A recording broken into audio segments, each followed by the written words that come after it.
Have you ever felt like no matter how hard you try, life keeps throwing challenges at you? Why does it seem like others handle stress so easily, but you're always the one stuck, overwhelmed, or lost? Is there a way to truly win, without fighting, without stress, without giving up? Imagine this. Two people lose their jobs on the same day. One falls into depression, blaming the world. The other calmly reflects, learns from the moment, and uses it to find something better. Same situation, but two completely different results. Why? Because one had trained the mind, and the other hadn't. Welcome to Wisdom Woven, the space where we uncover deep truths through the timeless teachings of Buddhism. Here, we don't just talk motivation. We show you how to win every situation in life by learning the ancient art of awareness, detachment, and clarity. There are so many views on this channel but only 0.2% subscribes. So please, like, comment, share, and subscribe to our channel.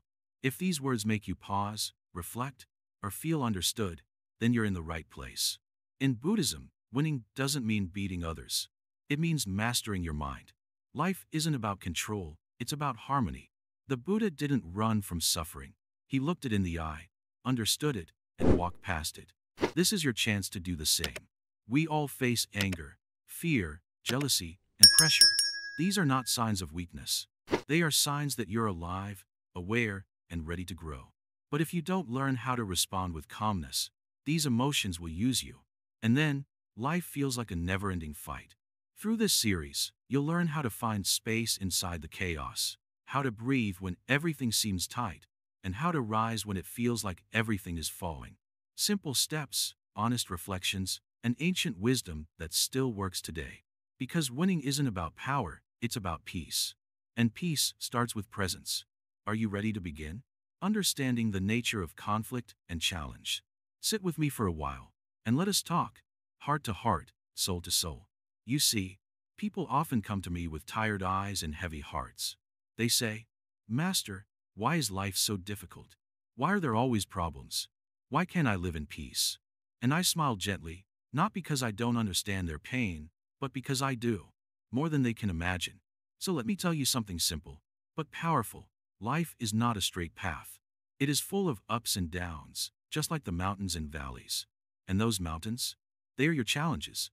They are not here to block your way. They are here to shape your steps. Have you ever watched water flow around a rock in a river? It doesn't fight. It doesn't stop. It simply moves, finds its way, and keeps going. That's the first truth about conflict. It is not here to stop you, but to teach you how to flow. In Buddhism, we speak of the Four Noble Truths. The very first truth is this: life has suffering. We call it dukkha. But listen carefully, it doesn't say life is suffering. It says suffering is part of life. Like salt in soup, it's not the whole soup, but it adds a certain taste. You may say, "But Master, why do I have to suffer at all?" That is a good question. Let me give you a simple answer. Imagine you are walking barefoot, and you step on a thorn.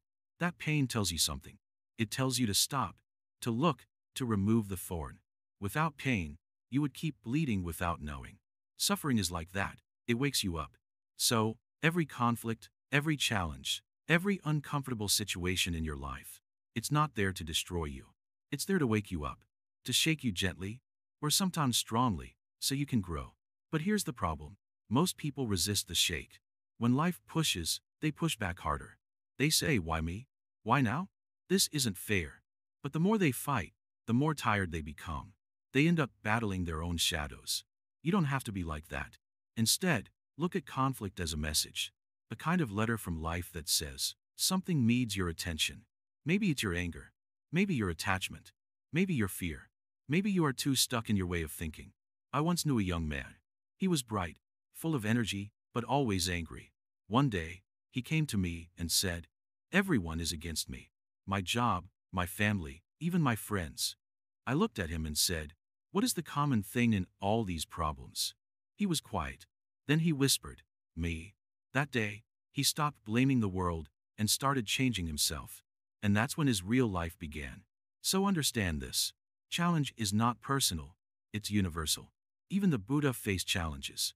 Before his enlightenment, he faced hunger, fear, doubt, temptation. But he didn't run. He didn't fight. He understood. Now, Many people think winning means defeating the challenge. But that's not how we see it in Buddhism. True winning is understanding. When you understand something deeply, it no longer controls you. Let me give you another example. Imagine you are walking in the forest at night, and you see a snake. You jump, your heart races, and you freeze. But when you look closer, you realize it's just a rope. What changed? Not the object, the understanding. That's how fear works too. Sometimes we fear things that aren't even real. We think, we imagine, we worry, and we suffer. Understanding brings clarity, and clarity brings peace. That is your real victory. In every difficult moment, you have two choices: react blindly or respond mindfully. Reacting is fast, emotional, and often harmful. Responding is calm, thoughtful, and wise. This is why we meditate, not to escape life, but to sit with life, to look at it gently, slowly, honestly. You might say, "But Master, it's hard to be calm when I'm in pain." I understand. That is why we train the mind, like a gardener who tends to the soil every day. Even one breath, taken with awareness, can change the way you see the world. A Buddhist story tells of a man shot by an arrow. Instead of pulling it out, he demands to know, "Who shot me? Why? What kind of arrow is this?" Meanwhile, the pain worsens. The Buddha said, "Focus on removing the arrow first. Then ask the questions." This story is a teaching. When pain comes, don't waste time blaming or complaining. Look at the pain. Understand it. Heal it. That is how we win. Winning in Buddhism is quiet. It is not loud like victory music. It feels like peace after a storm, like silence after noise, like light after confusion. You know you've won not because others cheer for you, but because your heart no longer fights inside. So how do you begin? Start by observing. When something upsets you, pause. Ask yourself, what is really happening here? Not outside, but inside. What am I feeling? Why? Where is it coming from? Sometimes, the answer will surprise you. A rude word from someone may trigger old pain. A delay in your plan may stir hidden fears. Challenges bring these out, not to shame you, but to free you. If you never faced conflict, you would never discover your strength. If life was always easy, you'd never know your wisdom. Every difficulty is a mirror. It shows you what's inside. And once you see clearly, you can begin to clean. I want you to remember this. No challenge is permanent. The storm comes and goes. The mountain looks big from a distance, but step by step, it can be climbed. Your breath, your patience, your awareness, these are your tools. In Buddhism, we don't pray for a life without problems. We train for a life that understands them. We don't avoid pain, we walk through it with grace. You are not weak because you struggle. You are strong because you still try. And every time you choose awareness over reaction, you win. Quietly, surely, deeply. This is what it means to win every situation in life, not by force, but by presence.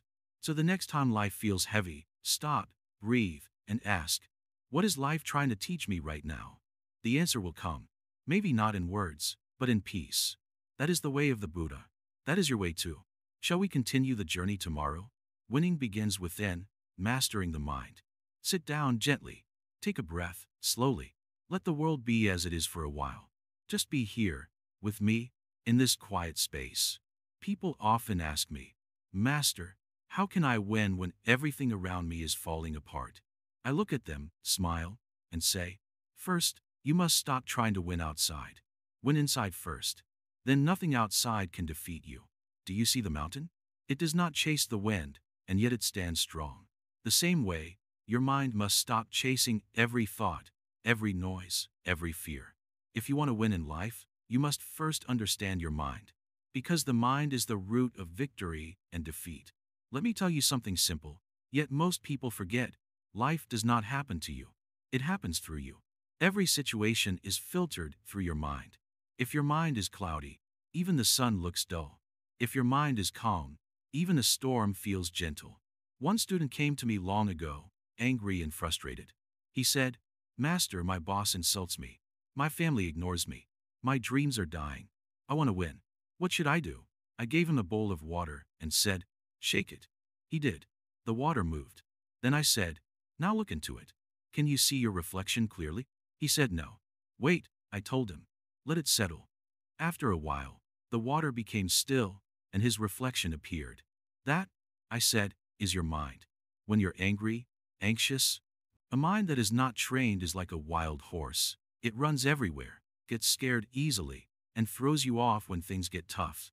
But once you hold the reins gently and consistently, that same horse can take you far. But how do you train the mind? Not through force, not through fighting with thoughts, but by watching, by sitting, by breathing. The Buddha taught that if you sit still and just breathe, aware of each in-breath, each out-breath, you start seeing the mind as it is. And when you see, you understand. When you understand, the mind naturally begins to settle. Imagine your thoughts like clouds in the sky. Some are heavy, some are light, some are dark, some are bright. But the sky, your awareness, remains unchanged. You are not your thoughts. You are the awareness behind them. When you live like this, no thought can overpower you. And that is victory. Let me tell you a little Zen story. A warrior once came to a monk and said, "Teach me how to win battles." The monk poured tea into a cup until it overflowed. The warrior shouted, "Stop! It's full." The monk smiled and said, "Like this cup, your mind is full of opinions, pride, anger, fear. First, empty your cup. Then, I will show you how to win." The warrior put down his sword, bowed, and began again. You see, when the mind is full of noise, it has no space for truth. But when you create space inside, wisdom comes in. And wisdom always wins. Do not try to control every situation. Control your mind, and the situation will control itself. A mother once told me, "I lose my patience so quickly with my children. I shout, then regret. I don't want to, but it happens." I asked her, "What do you feel before the shout?"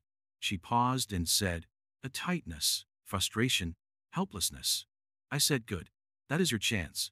That moment, between frustration and shouting, is your power. If you become aware in that moment, you will win." Mastering the mind is not about becoming perfect. It's about becoming present. There is no great secret to it. You don't need to climb a mountain or give up your life. You just need to notice. Every time you get upset, notice. Every time you feel joy, notice. Every time your mind pulls you somewhere, gently return. It is like taming a child. You don't shout at it. You guide it again and again. And slowly, the child listens. The same with the mind.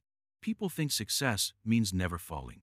But true victory is when you fall, again and again, but each time, you rise faster, with more understanding, with more compassion for yourself. Buddha didn't teach us to run from pain. He taught us to see it, to sit with it. And in seeing it clearly, the pain loses its grip. Then even suffering becomes your teacher. And a good student wins, even through pain. A man once lost his business and came to me crying, "My life is ruined." I asked, "Is your breath still moving?" He said, "Yes." Then life is still with you. And where there is life, there is possibility. Winning begins when you stop fighting life and start understanding it. So, ask yourself, where does my mind go when I am scared? What story does it tell me? And then ask, is it true? Most times, the answer will be no. The mind is a storyteller, but not always an honest one. Learn to question it, not believe it blindly. The sword of wisdom is not sharp in words. It is sharp in stillness. A still mind can see things as they truly are. And when you see clearly, you choose wisely. And wise choices lead to victory. There's nothing magical here.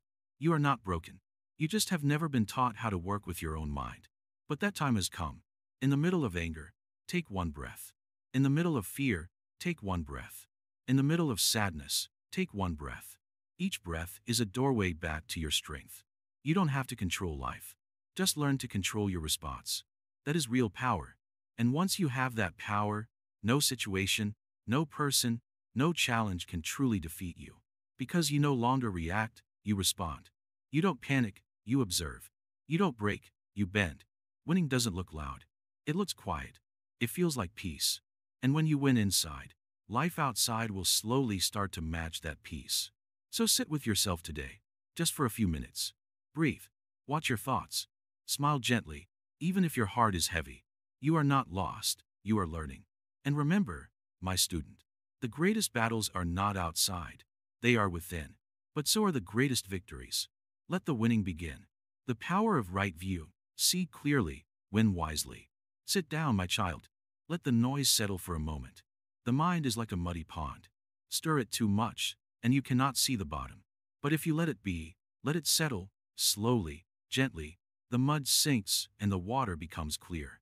This is how right view begins. You see, life is not as complicated as we make it, but it becomes difficult when we don't see clearly.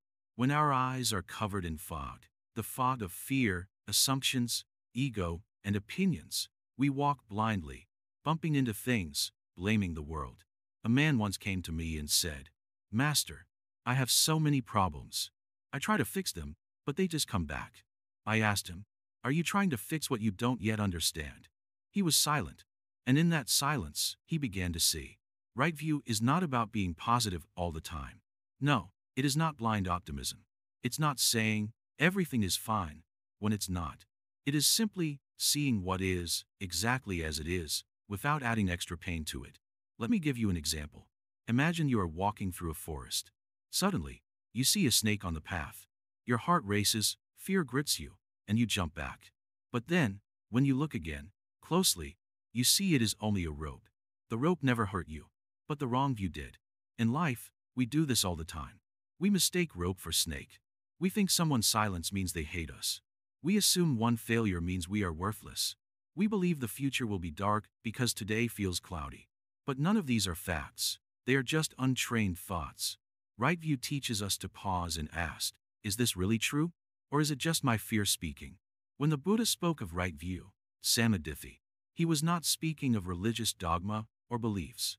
He was speaking of seeing things clearly, as they are, without the lens of craving or aversion, without the filter of I like and I don't like. Because only when you see clearly, can you act wisely. Let's go deeper. When you face a challenge in life, what is the first thing your mind does? It labels it as bad. Oh no, not this again. Why me? But stop and ask, who decided it's bad? Maybe this moment was meant to break your illusion. Maybe it was placed there to open your heart, not close it. If you don't train your view, you will keep reacting. If someone speaks harshly to you, your first instinct will be to return the same. But if your view is clear, you may see their pain behind the anger. You may see their confusion behind the insult. And then, you don't fall into their storm. Right view is not just about others. It is also about how you see yourself. Many people walk through life thinking, I'm not good enough. I always mess up. I'm unlucky. But these are just stories. Stories told by a hurt mind. Right view allows you to gently peel those stories away. Not with force, but with patience, honesty, and kindness. A student once asked me, "Master, how do I change my thinking?" I smiled and replied, "First, don't change it. Watch it. You see, awareness itself begins the transformation. When you observe a cloud, you don't try to push it. You just see it float by. In the same way, when you see a negative thought clearly, it starts to lose its power. This is why meditation is important. Sitting still is not about becoming calm instantly. It is about learning to see. To see the mind dance, to see it argue, cry, celebrate, and to slowly understand it. Right view also means knowing that everything is temporary. Pain is temporary. Joy is temporary. Confusion is temporary. So when life is hard, remember, it will pass. And when life is good, remember, don't cling. This clarity makes your heart light. You no longer grab or push. You flow. Let me tell you a small story. There was a wise monk who kept a clear glass of water on his table. Every day, people would ask him questions, argue, bring their problems. And he would first lift the glass, hold it against the light, and say, "Let's first make sure the water is clean." They thought it was just a habit. But years later, someone asked him, "Why do you do this?" He said, "Because unless my view is clear, I cannot give you clear answers. I must first see with clean eyes." That is the heart of right view. In daily life, you can begin practicing this in small ways. Next time you feel angry, ask yourself, am I seeing the whole picture? Next time you feel sad, ask, what part of this story am I creating in my mind? When someone criticizes you, ask, is it true? And even if it is, can I grow from it? This way, slowly, your mind becomes your ally, not your enemy. Right view also means knowing that your thoughts are not you. You have thoughts, but you are not them. Like clouds passing in the sky, they come and go. But the sky remains. When your view is right, decisions become easier. You don't rush. You wait, observe, and choose from calmness. Relationships become lighter. You listen more, react less. You become free, Not because life became easy, but because your view, am I seeing things clearly, or only through the dust of yesterday's fears? That one question could change everything. When the view is right, the whole path becomes clear. One step at a time, one breath at a time. Let us continue walking, letting go of ego, the silent secret to strength. Sit down, my child. Close your eyes for a moment. Breathe, in and out. Let your shoulders relax. Let your jaw unclench. Now listen, gently, like listening to the wind move through the leaves. What I am about to share isn't a secret hidden in caves or scriptures. It's something already inside you, but forgotten, covered under layers of pride, fear, and the need to be right. Let me tell you a simple truth. The reason we suffer so much in life is because we don't know how to let go of the I. That small word, I.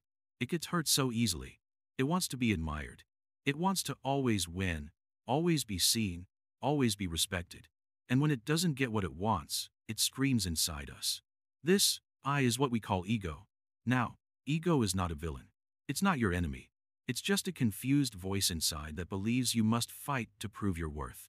But Buddhism shows us something far deeper. True strength comes when we stop trying to prove ourselves. Real power rises when we don't need to win in the eyes of others. You may ask, but if I let go of ego, won't people walk over me? Won't I lose my place? No, child. Letting go of ego doesn't mean you become weak. It means you become free. When someone insults you, the ego reacts. It burns. It wants to fight back. But if there's no ego, the words pass through you like wind. You hear them, yes, but you don't carry them. Let me tell you a story. A young man once came to me, angry. He said his friend had betrayed him. He made me look like a fool, the man said. I will never forgive him. I asked, why are you hurt? He shouted. Because he made fun of me in front of others. I smiled gently. So it's not the action that hurts you, it's how it touched your pride. He was quiet. I said, if a dog barks at you, do you get angry? No, he said. Then why get angry when someone throws words at your ego? Are they any different? He looked down. And in that silence, I saw understanding begin. This is the power of letting go of ego. You stop carrying other people's poison. You stop needing their approval. You begin living from a place of inner silence. Now let's understand this slowly, step by step. The ego always wants to be somebody. It wants a name, a title, a label. It wants to be better than. It wants attention. But the moment it doesn't get these, it starts to suffer. The moment someone else gets the praise, the ego becomes jealous. The moment someone criticizes you, the ego becomes insecure. Can you see how tiring this is? You are always running, always comparing, always afraid someone else is ahead of you. But what if I told you, there is nowhere to run to, no one to compete with, no finish line to cross? What if I told you, the real victory is found in stillness? Buddha said, victory breeds hatred. The defeated live in pain. The peaceful live in joy. He wasn't talking about wars or medals. He was talking about the wars inside us, the war between the ego and the truth, the war between the mind that wants and the soul that is already full. My child, when you drop ego, you stop fighting. You start seeing. You see others not as threats, but as reflections. You see anger not as something to suppress, but something to understand. You see yourself not as a person in pain, but as awareness, pure and open. Now you may wonder, how do I let go of ego? It doesn't happen in a moment. It's like untying a tight knot. First, notice when ego speaks. It says things like, how dare they talk to me like that? I should be the one getting credit. They don't respect me. Whenever you hear this voice, pause, breathe, and ask, is this coming from truth or from ego? Ego always makes you feel small. Truth always makes you feel calm.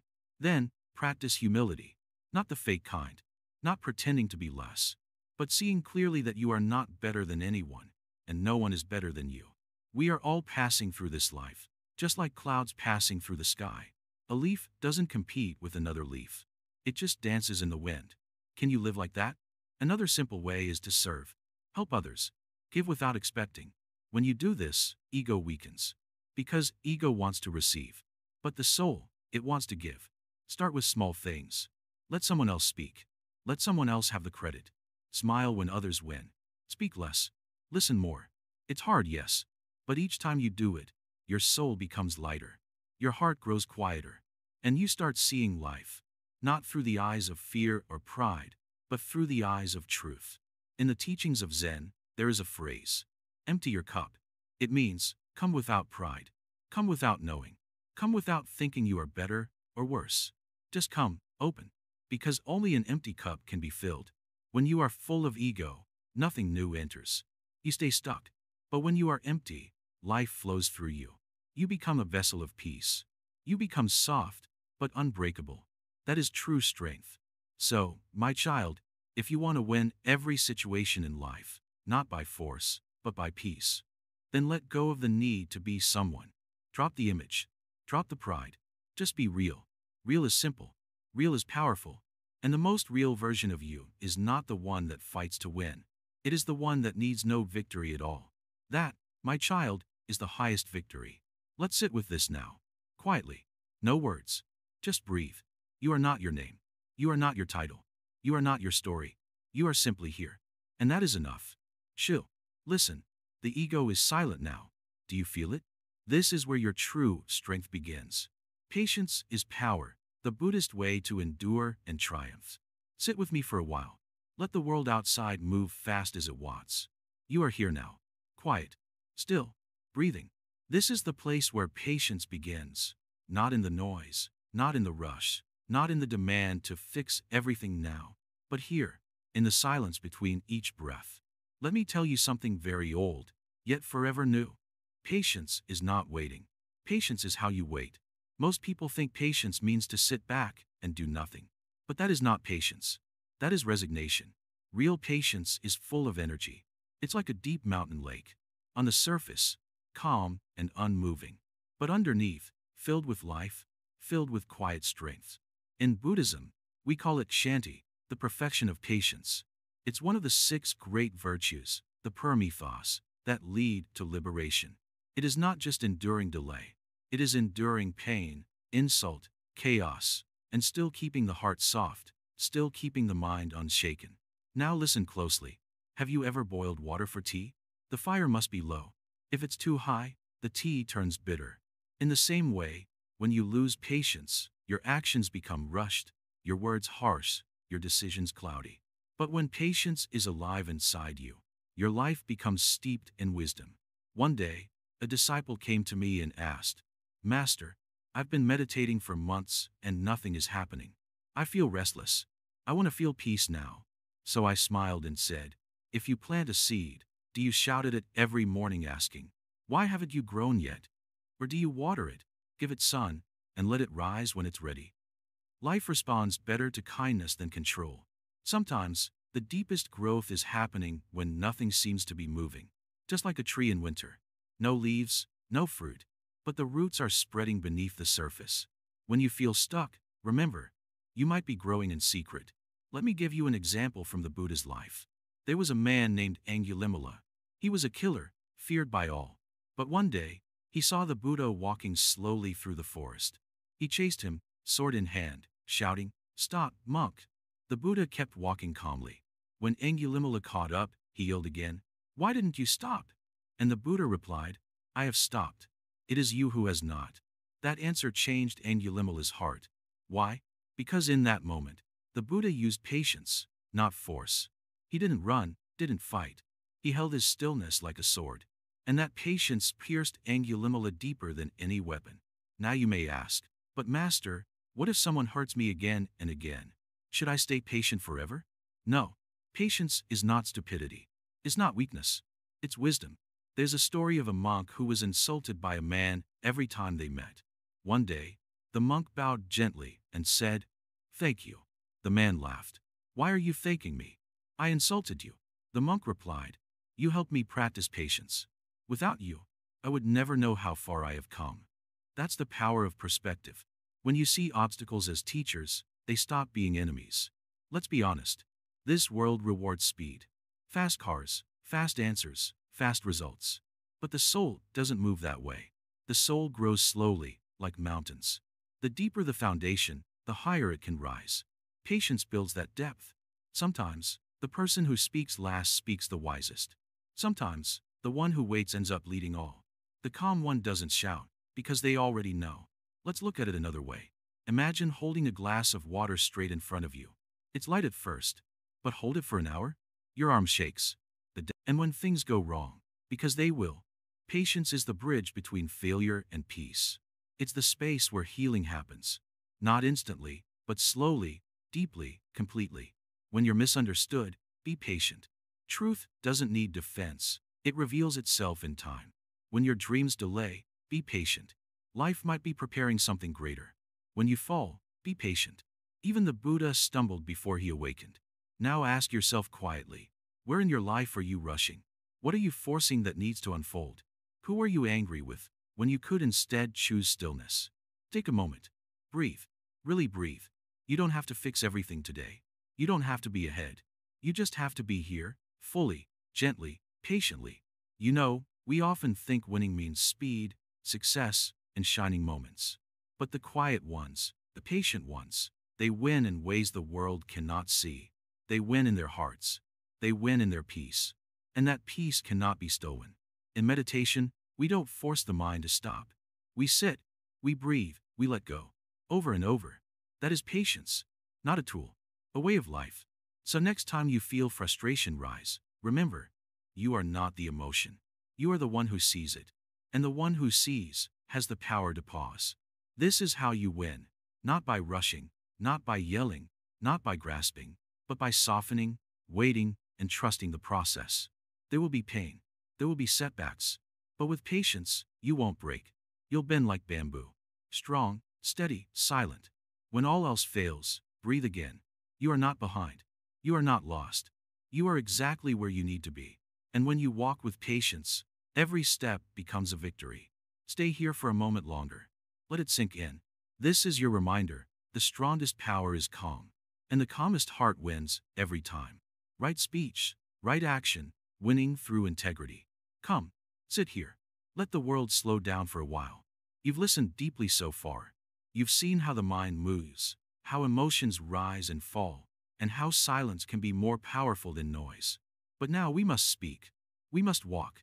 And the way we speak, and the way we walk through this life, decides whether we truly win or quietly fall. Many people believe winning means having more money, more respect, more followers, more strength. But I tell you this, if your words cause pain, if your actions leave a wound, then even if the whole world claps for you, you have lost. In Buddhism, there is a teaching called the Eightfold Path. Two of its limbs are right speech and right action. These are not just rules. They are reminders. Reminders that how you speak and how you behave are not small things. They are seeds. Every word you speak plants something in the heart of the listener. Every act you take leaves a trace in the world. What are you planting? Right speech does not mean you never speak hard truths. It means you speak with kindness, with care, with purpose. Before you say something, ask yourself, is it true? Is it necessary? Is it kind? Most words in this world come from ego, not from truth. People argue to prove they are right, not to understand. They insult to feel powerful, not to help. But this only brings more pain, more confusion. A Zen Master once said, when silence is the better answer, even truth becomes noise. You do not have to explain everything. You do not have to fight every comment. You do not have to win every debate. The true winner speaks little, but his words hit deep. Like a calm river that cuts through rock, not by force, but by flow. Think about the last time someone hurt you with words. Maybe they didn't even mean it, but it stayed with you. It became a thought, a wound. Words are not just sounds. They are energies. And they echo. Now think about the last time someone's words lifted you. Maybe just one sentence. You did well. Or, I believe in you. And suddenly the burden was lighter. That's the power you hold. Right now. In your voice. This is why Buddhists practice mindfulness before speaking. Not silence out of fear, but silence out of awareness. To speak only when your words add something valuable to the moment. When they bring light instead of shadow. Right action is the same. Not about big gestures. Not about perfection. But about honesty. When your actions match your values. When your hands do what your heart believes. Then you are in peace. Even if the world misunderstands you. Do not think you need to do something huge to live rightly. Start small. Help someone without expecting anything. Pick up something someone dropped. Smile at a stranger without reason. These are not weak things. They are powerful. They are forgotten ways of winning. I once saw a man in the market shout at the vendor for a small mistake. His voice was loud, his face red. People watched. He felt victorious. But inside, he was just afraid. Of losing, of being cheated, of not being in control. Later, another man came. The vendor made the same mistake. But this man smiled, corrected the error gently, and left. No crowd watched. No voice was raised. But that day, I saw a real winner. Winning through right speech and right action is quiet. It's like water flowing through mountains. It doesn't shout, but it shapes everything. It leaves behind rivers, not scars. People ask me, Master, how can I stop people from disrespecting me? I tell them, do not let their words become your mirror. If someone throws dust, will you rub it on your skin? No, you let it fall. You do not need to respond to every voice. You only need to respond to the voice inside, that voice which knows what is right. Buddha once said, just as a flower does not pick and choose to be, your goodness should not depend on who is watching. That is right action. Doing the good thing even when no one sees. Speaking the truth even when it's quiet. You might say, but Master, people lie to win. People cheat and still succeed. Why should I follow right speech and right action? I say to you, watch them 10 years later. Their faces are tired. Their hearts are heavy. Their minds cannot sleep. Winning through lies is like drinking salt water. Your thirst grows, your peace shrinks. But those who speak gently, live gently, and walk gently, those are the ones who sleep like a baby, even when storms are loud. In Buddhism, there is no heaven outside you. There is only the state of your own being. If your speech poisons others, you poison yourself first. If your actions destroy peace, your soul becomes restless. But if your speech heals, if your actions serve, then every day is a victory, even in suffering. I will tell you a secret now. Winning is not about results. It is about direction. Are your words taking you closer to peace? Are your actions taking you closer to freedom? That is the only compass that matters. When you speak today, speak with softness. Speak with depth. Do not rush to fill silence. Let your words be like warm tea, not boiling, not cold, just calm and nourishing. When you act today, act with heart. Let your hands carry your truth. Let your walk reflect your soul. Do not act to impress. Act to express the love, patience, and strength that already lives in you. You do not need permission to be kind. You do not need approval to be honest. You do not need reward to be good. That is the teaching. That is the victory. And finally, remember, every time you choose right speech over noise, you choose peace. Every time you choose right action over impulse, you choose wisdom. And every time you live in integrity, you win, not just the moment, but life itself. Let your words be few, but full of light. Let your actions be simple, but full of truth. In this way, you will not just survive situations, you will shine through them. This is the quiet win, and it is yours, always. Equanimity in chaos, the calm that wins every storm. Imagine you are sitting by a river. The water flows swiftly and sometimes wildly. Twigs, leaves, even stones are carried by the current. Yet, if you watch closely, the river itself remains steady. It does not fight the water, nor does it try to stop the flow.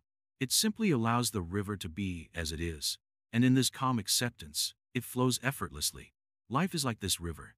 Storms come, chaos swirls, problems appear out of nowhere. People shout, emotions rise. Our minds feel like they are being tossed by fierce winds. But what if, instead of reacting to this storm with more storm, anger against anger, panic against panic, we learn to be like the river, calm, still, present. This calmness inside, this unshakable peace, is called equanimity. Equanimity is not about being cold or distant. It is not about pretending nothing matters. It is a deep, gentle strength that stays steady, no matter what is happening outside. It is the quiet eye in the center of the hurricane. Why is this so important? Because when we lose our calm, we lose our power. Anger clouds our judgment. Fear freezes our action. Confusion makes us stumble. But when we carry equanimity, we carry clarity. We see the situation clearly, not distorted by emotions. We respond with wisdom, not reaction. The Buddha taught that all things are impermanent. This means everything changes: pain, joy, success, failure, people, moments. When we understand this deeply, we realize there is no need to cling or fight against change. Fighting the river only wears us down. Flowing with it brings freedom. Next, practice accepting what is.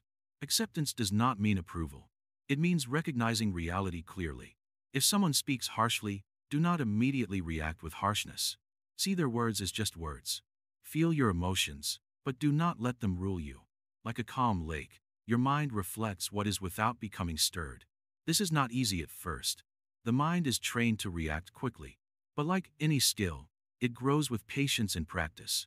Start with small moments, a stressful email, a rude comment, a delay. Practice returning to calm. Notice how your heart feels lighter, your thoughts clearer. Another key to equanimity is understanding non-attachment. This does not mean you stop caring. It means you care without clinging. When you stop grasping for things to be a certain way, you open space for peace. If a plan fails, you do not fall apart. You adapt and move forward. If praise is given, you enjoy it, but do not depend on it. If criticism comes, you listen, learn, and let go. Equanimity is also compassion for yourself. When you make mistakes or feel weak, treat yourself with kindness instead of harsh judgment. This gentle self-acceptance builds resilience. You become like the mountain, strong yet soft. The Zen Masters often speak of beginner's mind. This is the mind free of fixed ideas, open and curious. When chaos arrives, beginner's mind allows you to see it freshly, without fear or resistance. You become creative, flexible, able to find new paths. Consider the story of a great warrior. His strength was not in fighting harder, but in knowing when to hold still, when to breathe, when to observe. His calm mind saw opportunities where others saw only threats. His equanimity made him unbeatable. This same strength is within you. Remember, equanimity is a garden. You water it daily with mindfulness, patience, and kindness. Sometimes weeds of doubt and impatience appear. Notice them, gently remove them, and keep nurturing your calm center. When life feels like a storm, do not rush to escape. Stand firm like a tree, rooted deeply but flexible enough to bend. The storm will pass. Your calm will remain. By living with equanimity, you win not because you control everything, but because you control yourself. You become free from the chains of reactivity and suffering. You move through life with grace, power, and joy. So today, begin this practice.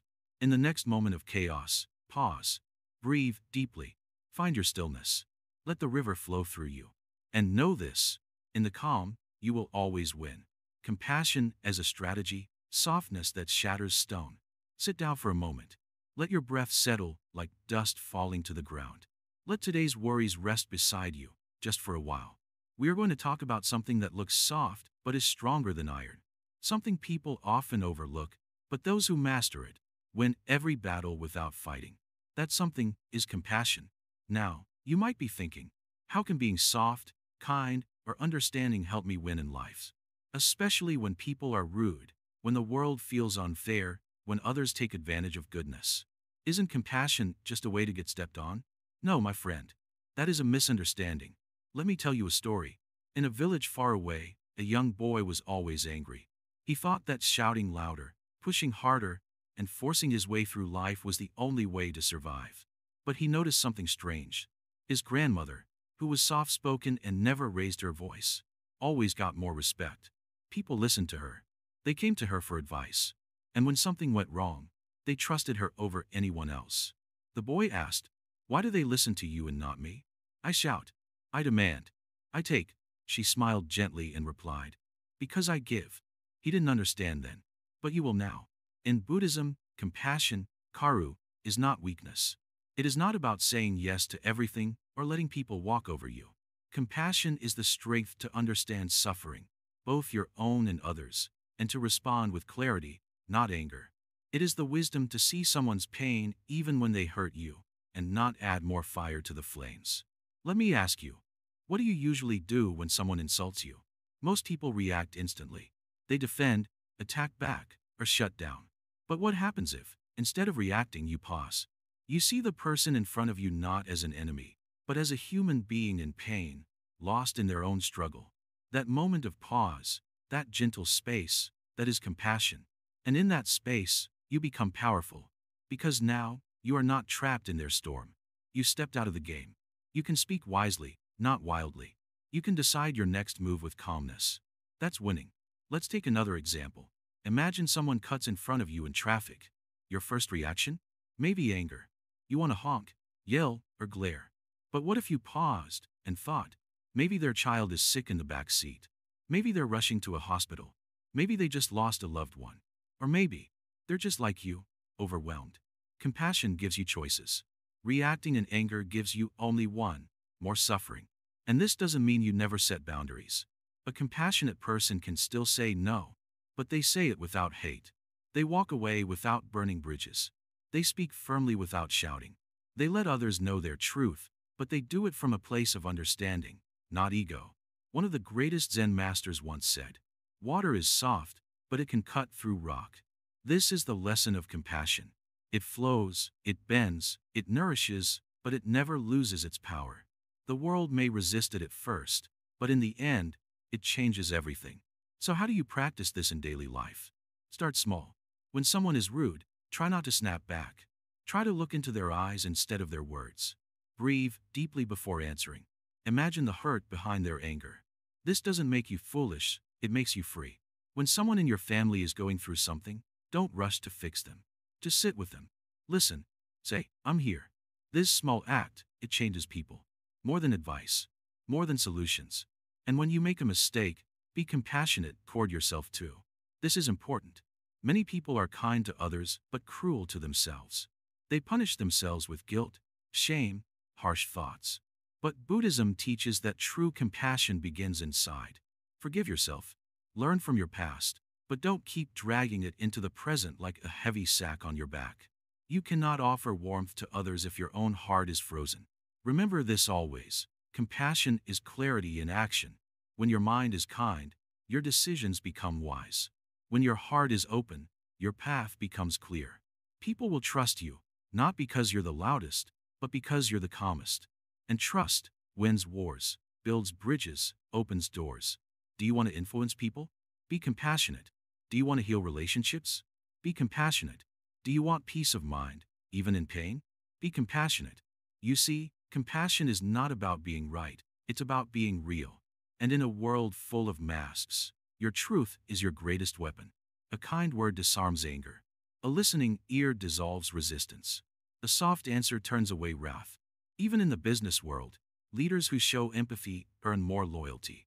Parents who listen raise confident children. Friends who forgive build lifelong bonds. The world doesn't need more cleverness. It needs more care. And the one who learns to care becomes unstoppable. So next time life tests you, ask yourself, can I win this moment? Not by force, but by understanding? Can I show kindness when it's hardest? Can I respond with softness, even when everything inside wants to explode? If yes, then you have already won. This is not just Buddhist wisdom. This is universal truth. And it all begins with a soft heart that holds the strength of a mountain. Now take a breath and feel that strength inside you. It's always been there. Compassion is not something you must earn. It is something you uncover. Like light behind a curtain. Keep uncovering it. Keep practicing it. Keep walking with it. And you will win, not just one situation, but every one from this moment on. Resilience through detachment, bending without breaking. Sit down, breathe softly, and listen closely, my dear friend. Life is full of storms. You already know that. Sometimes, the sky is clear, and then suddenly, everything changes. A phone call, a word, a mistake, a moment, and everything turns upside down. In those moments, the heart feels heavy, the mind spins, and the body becomes stiff like dry bamboo. But tell me, what happens to dry bamboo in a strong wind? It breaks. But what happens to soft, green bamboo? It bends. It moves with the wind. And then it stands straight again. This, my friend, is the heart of today's teaching. You must become like green bamboo, resilient through detachment. You see, many people think strength means being hard, serious, strict. They try to control everything: their job, their partner, their children, their future. They hold tight to ideas, to opinions, to results. But when things don't go as planned, they suffer. They break inside. But a wise person, one who walks the path of the Buddha, learns a different way. They let go. They still care. They still try. But they don't cling. That's the key. They don't cling. Clinging is like holding hot coal, hoping to throw it at someone else. But all the while, think about this. A person insults you. You get angry. You hold that anger all day. You replay the words in your mind again and again. But the person who said them? They've already forgotten. So who is suffering? You are. Now imagine if you learn to pause, to breathe, to say gently inside yourself, ah, just passing wind, and let it go. That is detachment. That is freedom. A Zen monk once said, pain is real, but suffering is optional. What he meant is this: life will hurt sometimes. But how long we carry the hurt, that is our choice.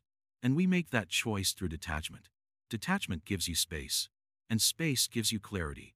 When you're not tight inside, you can see better. You can respond instead of react. And that makes you strong, not hard, but strong. Resilience is not about how loud you are, or how tough you appear. Resilience is the quiet ability to return, to stand up again, to begin again, to say, even this will pass. And it always does. Even great mountains are shaped by wind and water. They do not fight it. They surrender to time and still stand tall. Should we learn from nature too? In our practice, we sit quietly, watch our breath, watch our thoughts. Not to control them, but to see clearly. When you see clearly, you don't need to force anything. You simply know what to do. Let me tell you a little story. Once, a man came to the Buddha. He was very upset. He said, "Master, my son has died. My heart is broken. How can I live now?" The Buddha listened quietly. Then he said, "Go into the village. Find a mustard seed from a home that has never faced death, never known loss. Bring it to me." The man searched the whole village. But every home had known sorrow. Every family had lost someone. And in the end, the man understood he was not alone in his pain. And that brought him peace. You see, pain connects us, but clinging separates us. When we detach, we return to the truth. We are not alone, and we are not forever stuck. Many people confuse detachment with giving up. But true detachment is powerful. It says, I will give my best, and then I will release. It allows room for grace, for surprise, for healing.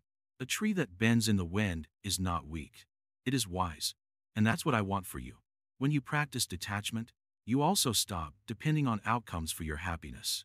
You become peaceful in success and in failure. You stop chasing and start living. That is real power. Relationships improve too.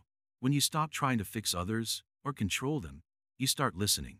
You stop expecting them to fill your emptiness, and instead, you offer them your presence. Even in your goals, whether it's business or art or family, you stop rushing. You do what you can, and then you allow life to unfold. This is not laziness. This is the deepest kind of energy. It flows like water. And water, my dear friend, wears down the hardest stone. Do you want to win in life? Then stop fighting life. Start flowing with it. Practice non-resistance. Allow discomfort and let it teach you. Let silence answer the noise. There will be days when nothing makes sense. When your heart feels broken. When you are full of doubt. But that's okay. Sit with it. Don't run. Don't escape. Just be there. Quiet. Honest. That's what detachment gives you. The courage to stay calm, even in fire. And slowly, the fire cools. And something new grows in the ashes. This is resilience through detachment. It is not a trick. It is not a shortcut. It is a path. And you can walk it. Step by step. Breath by breath. And every time you bend instead of break. Every time you let go instead of lash out. Every time you choose presence over panic. You win. Quietly. Softly. Completely. Now go. Live like green bamboo. Bend, flow, and stand again. Karma and choice. Turning every situation into opportunity. Sit with me. Let's talk slowly today. Not to rush, not to solve too fast, but to really see. Today, I will speak to you about something very old and very powerful, karma. But also, something even more powerful than karma, choice. You see, many people think karma is punishment. They think, bad things happen to me because I did something wrong. No, that is not the full truth. Karma is not a hammer waiting to fall. Karma simply means cause and effect. That's all. Like this, if you plant a mango seed, you will not get apples. You will get mangoes. If you smile at someone, you create a moment of peace. If you shout, you disturb the peace. Every action has a seed. Every seed has a fruit. But listen closely now, just because you planted a seed yesterday doesn't mean you have to eat its fruit today. You still have choice. You can choose to stop feeding that seed. You can choose to plant new ones. This is where your power lives. Let me tell you a story. A man once came to the Buddha. He was crying. His business had failed, his family had left him, and he said, "Why me? What karma is this?" The Buddha looked at him and said, "Yes, the storm has come. But whether you stand in the rain or walk towards shelter, that is your choice." The man blinked. He had never thought of it that way. Karma is like the weather. It comes from many clouds, built over time. Some are yours, some are from others, some are from lifetimes you don't even remember. But choice is like the umbrella. You can choose to open it, where you can stand and complain while the rain soaks you. The rain will not stop just because you are upset. That is where many people go wrong. They want life to change without changing their actions. They want different results without planting different seeds. But life doesn't work like that. Life is fair, not always in how it treats us, but in how it responds to us. Now listen carefully. If something bad happens to you, it doesn't mean you're a bad person. And if something good happens to someone else, it doesn't mean they're better than you. Karma is not reward and punishment. It is response and reflection. If you cheated someone yesterday and they suffer, the karma is on you. But if someone cheated you today and you learn compassion, forgiveness, or strength, that karma belongs to you. You made the choice to grow. That is winning. Let's talk about your daily life. When you wake up in the morning and decide to scroll your phone instead of meditate, karma is born. You don't feel peace. You don't feel focus. Why? Not because something punished you, but because the cause, distraction, created the effect, confusion. When you eat mindfully, speak gently, walk slowly, and work honestly, peace follows. Not as a reward, but as a natural shadow. So now the question is not, what karma do I have? The real question is, what will I do with it? Even if you carry past mistakes, even if your heart is heavy with regret, you still have this breath, this moment, this step. That is choice. That is the space between karma and destiny. And that space is everything. Let me tell you another short story. A monk was once caught stealing rice from the temple kitchen. The others wanted him punished. But the head monk said, "He stays." The next week, he stole again. People became angry. Still, the head monk said, "He stays." One day, a senior monk said, "If he stays, I leave." The master smiled and said, "Then you may go.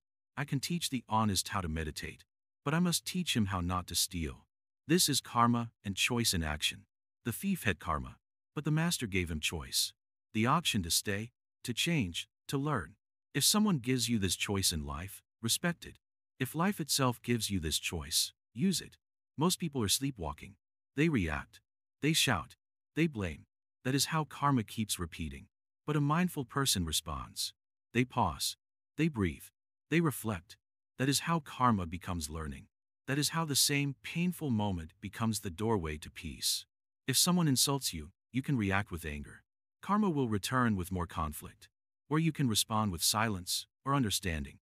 Karma will return with space. You created it. You earned it. Do not fear karma. Respect it. And then take control through choice. You are not helpless. You are not bound by your past. Even if your life has been difficult, even if pain has visited often, you still have this moment. You can use this moment to plant a new seed. A seed of wisdom. A seed of calm. A seed of courage. You are the gardener. And life is the field. Let me speak even more simply. When you lie, you lose peace. When you speak truth, you sleep well. When you judge others, you carry anger. When you forgive, you feel light. When you compare, you become bitter. When you accept, you feel free. These are all choices. And each one creates a ripple. That ripple becomes your karma. And over time, your karma becomes your world. Now let's go deeper. Some people say, "I tried being good. I still suffered." Yes, it happens. Because karma is not instant. The fruit takes time. But keep planting the right seeds. The storm may not stop today, but tomorrow, flowers will grow where you once stood in the rain. Never say, "I have bad karma. I am doomed." Say instead, "I have powerful choice, and I am ready." Because even in the middle of the storm, the seed of peace is in your hand. Even if life is not fair outside, you can be fair inside. You win when you choose awareness over impulse. You win when you ask, "What can I learn here?" instead of why me. You win when you stop blaming and start building. Now let's reflect together. What is one action you took recently that made your mind heavy? Go on, think gently. The truth is, every situation in life is a chance. A chance to grow, to respond, to begin again. Even your pain can become your path. Buddha never promised a life without suffering. He promised freedom from suffering through understanding. Understanding karma is the first step. Using your choice is the next. And living with wisdom, that is the real victory. You may be in a hard place right now, but the story isn't finished.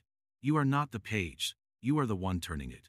Stand tall, walk slow, think kind, and remember, no matter what karma has brought you, you always have the power to choose how to carry it. And that is how you win every situation in life. Come, let's sit in silence now. Let this truth settle in your heart like a still pond. Nothing more to say, only to see, only to choose. When you're ready, we begin again. The final triumph, living the wisdom of the unbeatable self. Come, sit down. No need to rush. We have walked far together. You have listened, you have reflected, and most of all, you have practiced. And now, this final part is not the end.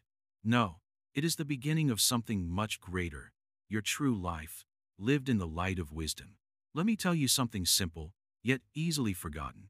You already have everything you need to win. Not tomorrow. Not after one more course, one more success, one more apology from someone. No, right now. This breath, this moment, this silence inside you, it is all here. We've spoken much about the mind, about reactions, about letting go and standing still while the world spins around.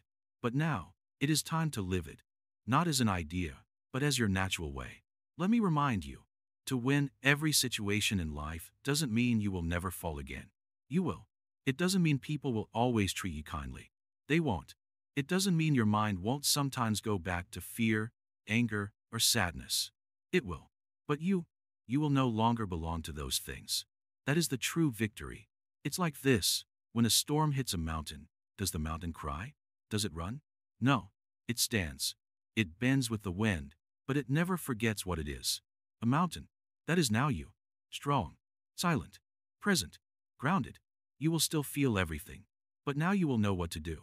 You will listen without needing to speak. You will pause instead of reacting. You will move, not with rush, but with rhythm. That is the power of one who is trained in wisdom. Buddha never said life would become easy. He said it would become clear. And in clarity, there is strength that cannot be broken. When you see things as they are, not as you wish or fear them to be, then no situation can control you.